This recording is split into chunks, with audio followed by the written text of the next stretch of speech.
Bonjour à tous, bienvenue dans ce nouvel assaut. Aujourd'hui avec Alex Gioli, nous allons parler de la chorale île-roussienne Cantemo Insieme. Alex Gioli, bonjour. Bonjour. Alors merci d'être venu parmi nous pour nous parler donc de votre association dont vous avez la présidence.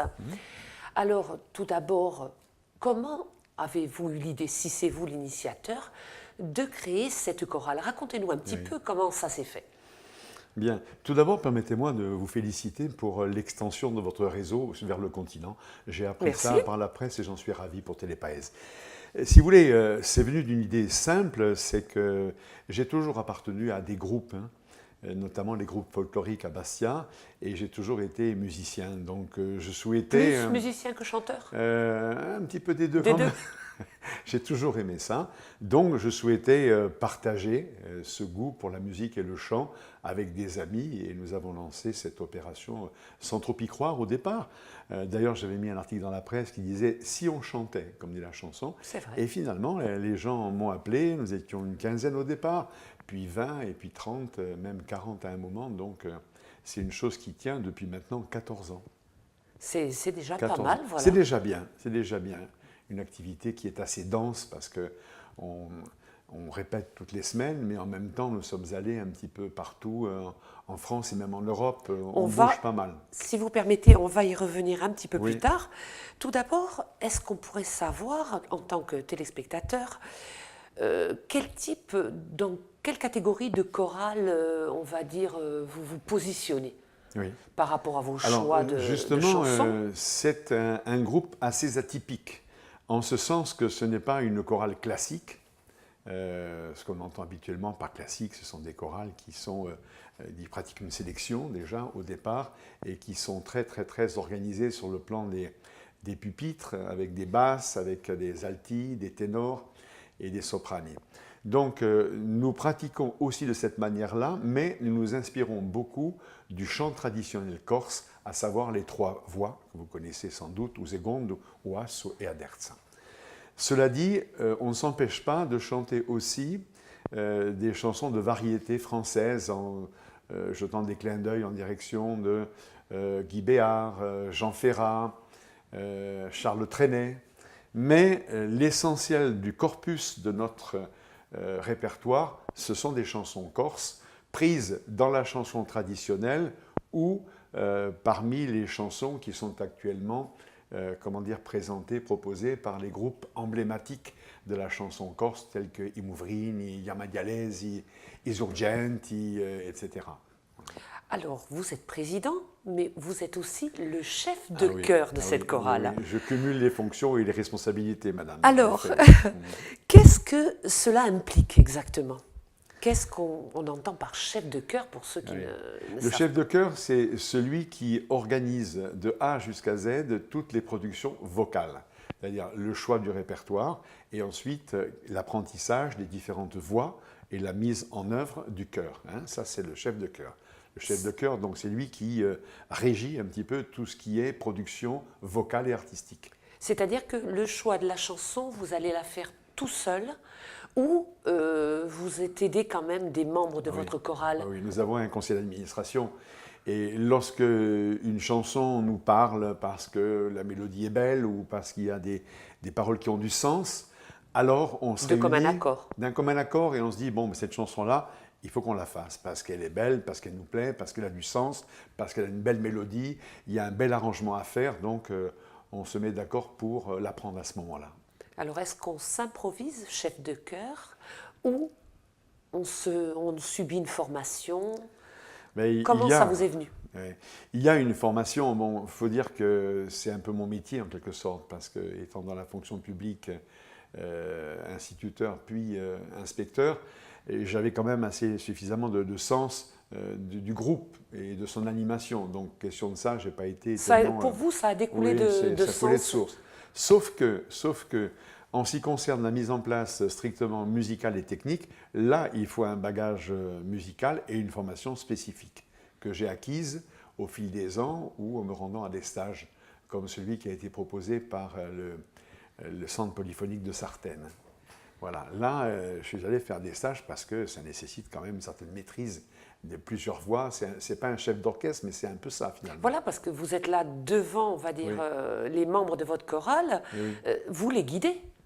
Il faut les guider, il faut les guider. Il faut surtout faire un travail de préparation qui est intense, qui est délicat, qui est vraiment difficile, d'autant qu'en ce qui nous concerne, nous ne pratiquons pas de sélection.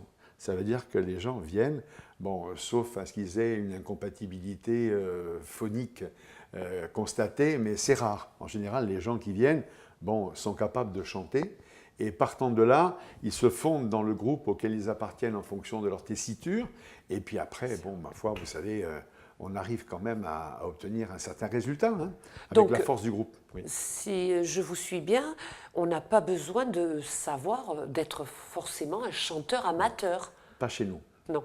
Pas chez nous. Chez nous, nous nous refusons à pratiquer quelque sélection que ce soit. On ne veut pas. On veut que les gens qui aiment chanter puissent chanter.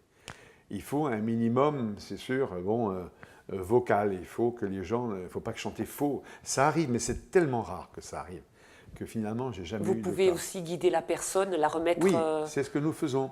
Là, nous répétons tous les mercredis, par exemple, et le lundi, je prends à part les nouveaux, ceux qui arrivent, pour placer la voix, hein, la voix de coffre, la voix de gorge, la voix de tête. Ça, il faut leur enseigner quand même. Et puis, ils réinvestissent après, et ma foi, ça ne pose pas de gros problèmes.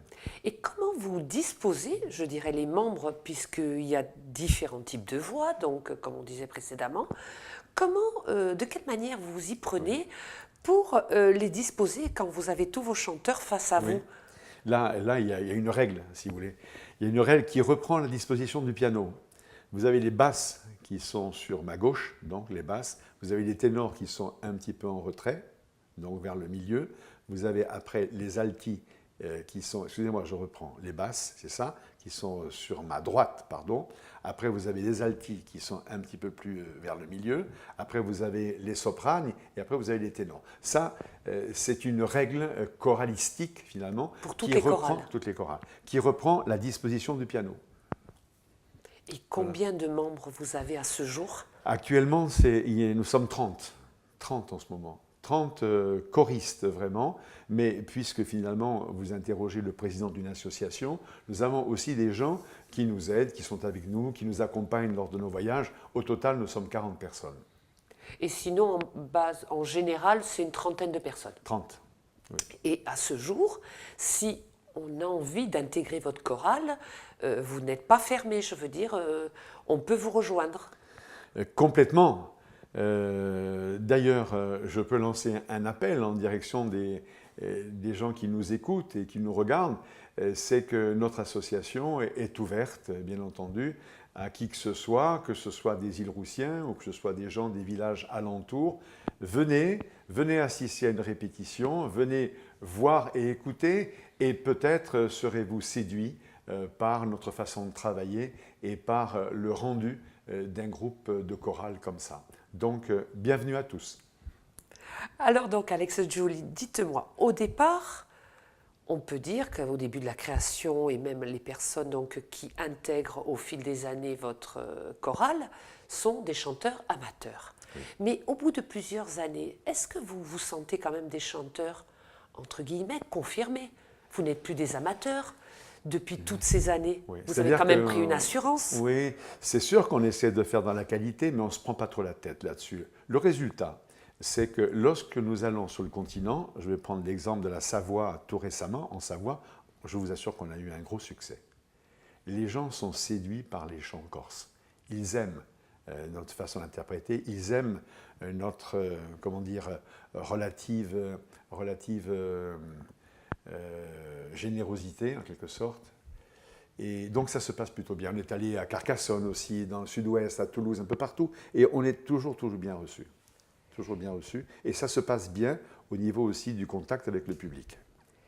Et donc, quand on va en revenir à une chose importante, pour justement que vous puissiez présenter votre prestation, il y a ce travail, une fois que vous avez sélectionné, vous avez fait le choix de vos chansons, comment va se dérouler le travail qui va suivre pour finaliser la chanson? Si vous voulez, il y a 2 temps différents. Par exemple, en ce moment, nous préparons un voyage dans les Alpes, hein, Colmar avec un S, Colmar avec un S, et Alos, la Food Alos. Nous partons le 23 octobre. Donc là, la boucle est bouclée, si j'ose dire. C'est-à-dire que le répertoire que nous allons proposer est déjà connu, su, pratiqué par les choristes, hein. Maintenant, il y a un temps qui est antérieur à celui-ci, c'est le moment où nous apprenons un nouveau chant. Alors là, nous travaillons beaucoup par atelier, avec des ateliers qui respectent donc les différents pupitres. Tout à l'heure, je vous disais, les basses, les ténors, les altis, les sopranes. On travaille un atelier, chacun donc prépare sa voix, après on se retrouve ensemble, et puis là, on chante. Il y a tout un apprentissage qui est assez long quand même. Et pour une chanson, ça peut vous demander combien d'heures de travail? Vous savez, je vais prendre un exemple. Il y a une chanson que nous aimons beaucoup chanter, que nous avons apprise il y a très peu de temps. C'est Bersoudet. Vous la connaissez? Oui. Bersoudet. Elle est magnifique, hein. Voilà. Alors nous y sommes depuis 1 mois. 1 mois, ça veut dire 1 mois, 2 heures, 4 fois 2, ça fait 8 heures et on n'a pas encore fini, hein. Mais ça donne des résultats parce que la chanson est belle. Quel rythme vous vous imposez d'heures de travail par semaine? 2 heures par semaine. Pas davantage, parce qu'il y a des gens qui viennent d'écarts très importants, hein, pas seulement de Balagne d'ailleurs, il y a des gens de... comment ça s'appelle ce village oh, Menemikuno, mais... enfin, c'est un village au-delà de Francardo. Et les gens viennent, donc ça veut dire qu'on ne peut pas leur imposer de venir 2 fois par semaine. Il y a des gens de Novella qui viennent aussi. Et vous répétez à quel endroit? À l'école le Petit Prince, sur la route de Santa Ribarata. Oui, oui, oui, oui. Et qu'est-ce que je voulais vous demander? Oui, comme on discutait tout à l'heure avant de démarrer l'émission, il est vrai que généralement, vos représentations sont faites, et puis on va dire, le cadre et le chant, la sonorité n'est que mieux, c'est dans une église. Oui, oui, oui, il y a une bonne acoustique. Voilà, l'acoustique s'y prête vraiment. Il n'y a pas de possibilité de faire vos répétitions dans une église pour être vraiment... Dans la situation, je vais vous dire, en réalité, on pourrait le faire en demandant au clergé, ici, nous pourrions le faire, mais à l'école, il y a un amphithéâtre où il y a une bonne acoustique aussi. Ah d'accord, ça s'y prête aussi. Et ça s'y prête aussi, parce qu'en plus, il y a des gradins, donc je vois tout le monde me voit, on peut faire du bon travail dans l'amphithéâtre de l'école, hein. Ça se passe bien. Oui. Oui, oui. Alors, vous avez parlé de vos déplacements donc, sur le continent. Oui. Mais au-delà du continent, vous vous êtes déplacé Oui. en Italie, Oui. en Pologne, je crois. En Pologne, oui, en Pologne, en Allemagne aussi. À partir de combien d'années d'existence vous avez décidé d'aller, on va dire, de passer la frontière? Passer la frontière, je pense que c'est, attendez que je réfléchisse, c'était à Vérone. Vérone, donc, c'était la 4e ou 5e année, je ne sais plus, mais en tout cas... Vous avez commencé donc par l'Italie plutôt que par la France? Non, non, par la France d'abord. Nous sommes allés en tout premier lieu à Riance, dans le Haut-Var. Et là, nous avions 3 ans d'existence. Immédiatement après, ça a été Vérone, en Italie. Et quel changement! Ça fait un changement, en effet. Et puis un changement aussi sur le plan de la qualité vocale, parce que les gens de Vérone... Vous étiez à quel endroit exactement à Vérone? À Fumane. Fumane, c'est une petite commune, enfin c'est une commune dans les environs immédiats de Vérone, hein. Et là, c'était une qualité exceptionnelle. D'ailleurs, je peux vous dire une chose, lorsque nous revenions de Riance, nous avions une nuit d'hôtel à Aix en Provence, et nous avons vu un car le matin, on allait partir, un car avec l'inscription Coro di Verona. Alors, je suis descendu et j'ai discuté un petit peu avec les Italiens. Ils sont descendus tous, ils étaient déjà dans le car, ils sont tous descendus et nous avons chanté ensemble. Si bien que les gens de l'hôtel, à 7 h du matin, hein, les gens de l'hôtel qui ne savaient pas ce qui se passait étaient un petit peu hagards aux fenêtres, ils se demandaient qu'est-ce qui leur arrive. Et donc on a chanté ensemble. Et depuis ce jour-là, ils sont venus nous voir, donc nous sommes allés à Vérone, et là, 10 ans après, cette année, ils sont revenus. C'est beau quand même. Pour la 10e édition de Choralisula. Et nous sommes invités, bien sûr, à retourner là-bas. C'est beau, mais c'est un petit peu le principe, c'est l'échange. Et l'échange, ce n'est pas, bon, on se rencontre, on chante ensemble, et puis on s'en va. C'est un échange qui s'inscrit dans la durée. Bien Comme sûr. les Polonais, par exemple. Les Polonais, je ne sais pas si vous le savez, mais il y a un jumelage qui s'est établi entre le lycée de Szczecin, où nous étions en Pologne, et le lycée de Balagne, depuis notre visite là-bas. Donc les jeunes sont venus, ont lié des contacts avec le lycée, et depuis, tous les ans, les lycéens de Balagne vont à Tchétchène pour faire du ski, et puis pour visiter Auschwitz, entre autres choses. Et puis les Polonais viennent ici, ils appréhendent notre culture, et en même temps, ils font de la voile. Vous voyez, Oui, il y a un échange qui s'inscrit dans la continuité, à dans la partir durée. du chant, finalement. À partir du chant. C'est un peu ce que nous visons. C'est établir des contacts, mais des contacts profonds qui se nouent et qui s'inscrivent dans la durée.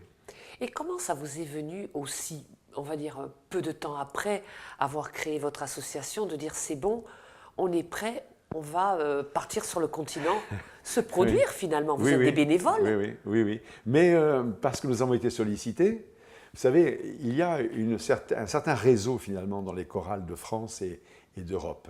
C'est-à-dire que, avec notre site internet, mais aussi par des relations, par le bouche à oreille, nous avons été contactés par les gens de Riance. Alors, on estimait qu'on pouvait tenir, je ne sais pas, 8, 9 chansons à l'époque. On s'est dit, bon, allez, on va essayer de voir un petit peu ce que ça donne.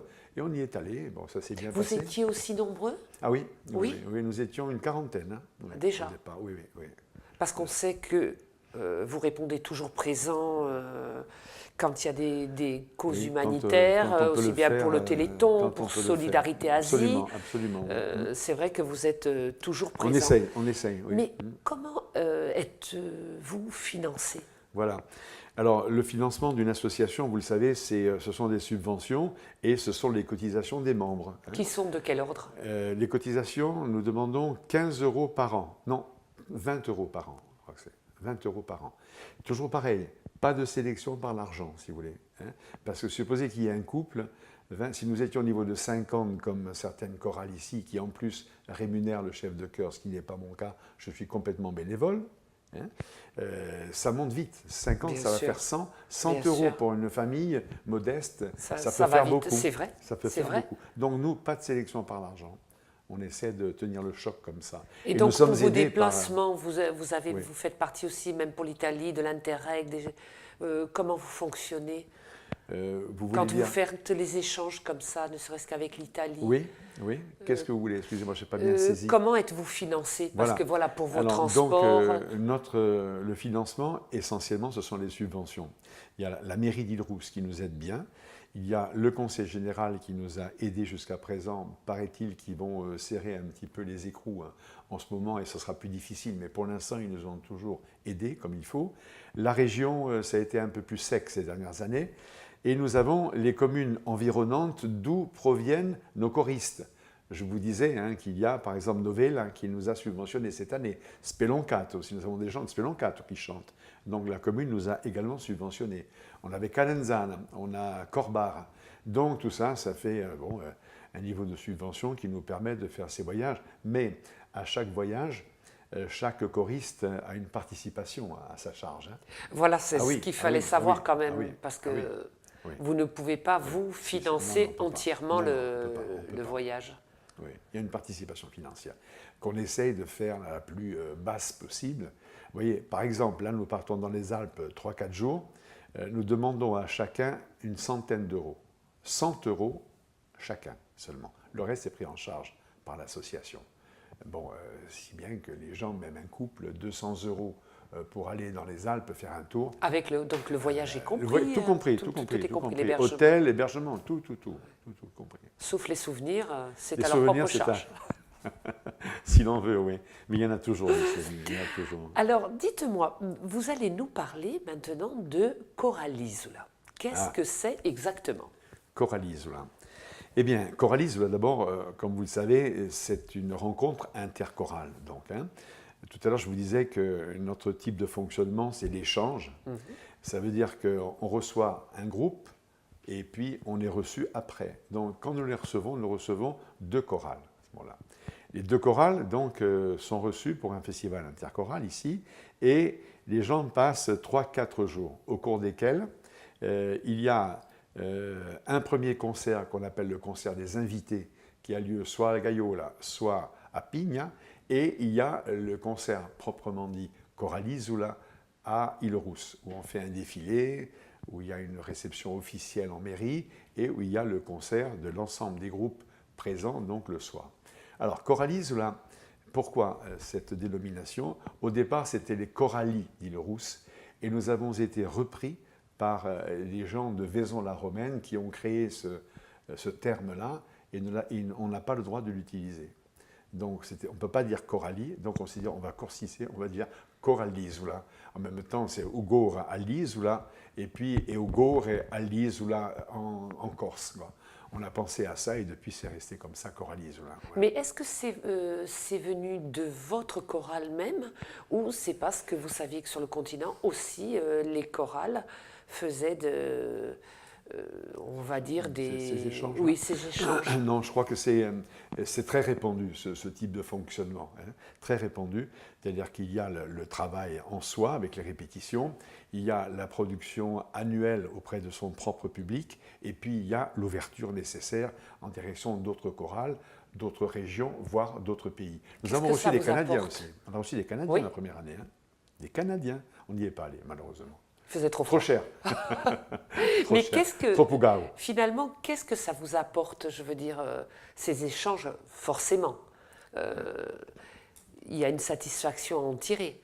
Ben, oui, c'est-à-dire que déjà, l'échange en soi, on rencontre de nouvelles personnes dans leur région avec leurs spécificités. Vous savez, on s'arrange en général pour inviter des régions à forte spécificité. Hein. Nous avons invité des Basques, des Occitans. Là, cette année, ça va être les Savoyards. Non, c'était l'an dernier. Cette année, ça va être les Alsaciens, les Provençaux. Ça veut dire qu'il y a, comment dire, un échange culturel qui se fait. Et nous, autant nous aimons donner des éléments de notre culture, mais on aime bien aussi recevoir. Voilà. C'est un petit peu le sens de cet échange-là. C'est le sens. Et ça nous convient comme ça, parce qu'on rencontre des gens, des pays un petit peu différents, et ma foi, c'est intéressant. C'est sûr. On est allé en Bretagne aussi. Oui, parce que j'allais dire là, il manque une région quand même. Hein. Il manque une région. Nous sommes allés en Bretagne. Alors, on va arriver bientôt au terme de cette émission, mais j'aimerais donc que vous puissiez nous donner un contact. Si, après avoir diffusé cette émission, quelqu'un ait envie de rejoindre votre chorale, se dit tiens, puisque je ne suis qu'un chanteur comme ça dans ma salle de bain, peut-être que je pourrais aussi intégrer la chorale, pourquoi pas. Bien sûr. Donc je vous laisse donner le contact. D'accord. Eh bien, je me retourne maintenant en direction des gens qui nous écoutent et qui nous entendent pour leur exprimer le souhait qui est le nôtre de les accueillir quand ils le voudront, soit en venant directement à la répétition, c'est le lundi soir à l'école du Petit Prince à 18h30, ou alors prendre contact avec moi-même au numéro de téléphone que je vais vous donner, à savoir le 06 07 46 75 23. Vous serez les bienvenus, vous êtes les bienvenus. Alors dites-moi, avant de conclure cette émission, si vous avez un souhait à faire pour votre chorale, ce serait lequel ? Moi, c'est simple finalement, c'est la pérennité, c'est faire en sorte que ça ne s'arrête pas. Il n'y a pas de raison que ça s'arrête d'ailleurs pour l'instant, mais bon, moi je prends un petit peu d'âge, il arrivera un moment sans doute où je serai peut-être fatigué, ce n'est pas le cas en ce moment, je peux vous le dire. Vous voulez passer le relais ? Passer le relais, pas tout de suite, mais il faudrait que ça se prépare tout ça, hein, de manière à assurer la pérennité de cette chorale-là, parce que c'est vraiment intéressant et en même temps... Qu'est-ce que ça apporte ? Ça apporte beaucoup, je crois. Je vais prendre un exemple très concret. Vous savez, il y a des gens qui ne sont pas originaires d'Île-Rousse et qui sont arrivés là, qui connaissent peu de monde, finalement, qui avaient du mal à s'intégrer. Le fait de participer à nos répétitions, ils ont noué des contacts, il y a des amitiés qui se sont créées comme ça. Le résultat, c'est que les gens se sentent mieux intégrés maintenant. C'est un des aspects. Mais c'est aussi un aspect, disons, un autre aspect, c'est celui qui est lié au lien finalement qui est en train de se dissoudre un petit peu dans notre société, c'est que les gens sont de plus en plus solitaires, ils sont de plus en plus... Ça rapproche. Voilà, ça rapproche les gens, et ça c'est quelque chose d'extraordinaire, non ? Tout à fait. On essaie en tout cas. Alors je vous dis merci. Merci à vous, madame. D'être venu. Merci. Et quant à moi, je vous dis à une prochaine fois sur Télépaïs.